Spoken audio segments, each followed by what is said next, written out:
Mart Amis's career took off at the age of 23 with the publication of his first novel, The Rachel Papers. Over the next 3 decades, he went on to establish himself as one of the most talented writers of his generation and as a distinctive voice of the London literary scene. Now, at the age of 50, he has written his memoir.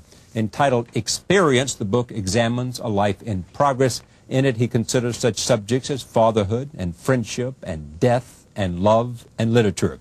The New York Times calls the book a remarkable new memoir and a fulfillment of Amis's own abundant talent as a writer. He has been a frequent guest on this program, and I am always pleased to have him back. Welcome. Great to have you here. Nice to be As I back. said, you should sit down. We have talked biographically with you. We have, yeah. Almost every visit. We've tended that way, yeah. Because I can't resist. I mean, it is my nature to want to know how you're shaped by life experiences and how you are and why you are the way you are. It's an appealing subject, I agree. Well, how hard was it for you? You could only do this after the death of your father. Yeah, it would have been out of the question to write about him while he was still around. I don't know why. It's just one of those inhibitions or prohibitions that you instinctively feel. I always knew I would have to write So your about father's it. death stood between you and this book. Well, that's one way of putting it. It was more like a kind of natural interregnum in my life. I always did know I'd have to write about my father because of the uniqueness of our case, or near uniqueness. And that seemed to be the time. What's the uniqueness? Father and son, parent and child. Writer and writer. Writer and writer. Remarkably few other examples of it. What of him do you see in you? Let's take talent and put it as an obvious. Well, let's stick to the credit side of the ledger for the moment. I think dedication, and that's why there aren't many writer father and son teams, because the talent gets inherited but the dedication doesn't. Didn't your dad say about you, if he had written an anonymous review, a pseudonymous, if that's a word, written a review using a pseudonym, he would have said something to the effect of about how hard you work? Well, yes, but he meant that disparagingly.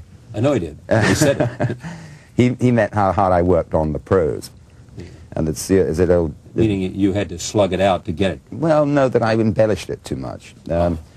Old Dr. Johnson, I think, said of someone that his prose reeks of the lamp. In other words, he stayed up too late on it and, kind of murdered it, curlicued it to death. You think that's an unfair criticism of you? Yeah. Well, just wrong. Not unfair, just wrong. No, there's definitely something in it. The big difference between him and me is that he was a poet as well. Now, poets slow the world down and freeze it and examine it, and each word has to earn its keep, whereas the novel is more sort of free-flowing form. I'm not a poet. If I get an idea that feels like a poem, then I think it's not a poem, it's a paragraph. So all my stuff has to go into my prose, and it's too much for Kingsley's liking, or was. And what's on the debit side? Well, the brother of dedication is selfishness. And there's no doubt that that's what you have to be if you're really going to get on with this stuff. And I certainly feel a kind of hardness in me sometimes, when I could be going down to play with my daughters or chat to my sons. I think, no, I'll stay up and do another half hour. And I say to myself out loud, you've got to be ruthless. And that goes with the job. And my impression is you look at that, those decisions to be ruthless, and say, it's true, I don't want to change it, it is me, it may not be everybody's cup of tea, but it's where I am.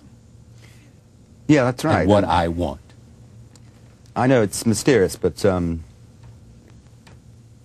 you know, you do feel, on a good day, you do feel that you were sent down here with a job of work to do, and that, you know, the hottest section of hell is reserved for those who have ability and don't come up with it, you know, who betray their talent.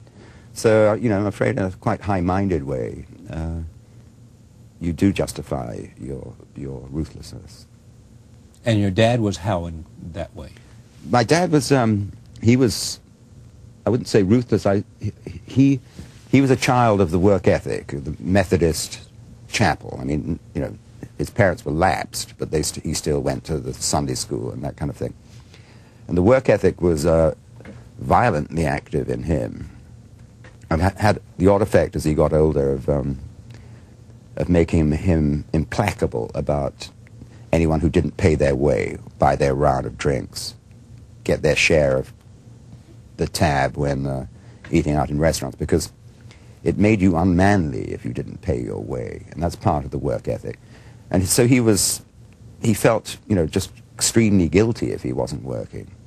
And his letters have just been published, and the book has been whittled down to 1,200 pages of these often brilliant and very literary letters. And the constant theme in them is one of reproach for laziness. And he wrote, what, 35 novels and all that stuff. What did you learn about him from those letters?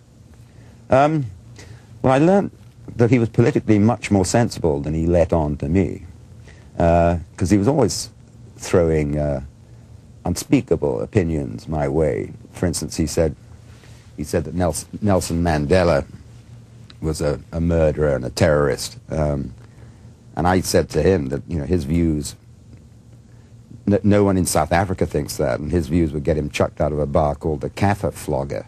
The only people who think as he does, a couple of 100-year-olds called Wir nicht. I mean, more extreme than anything in the South African spectrum.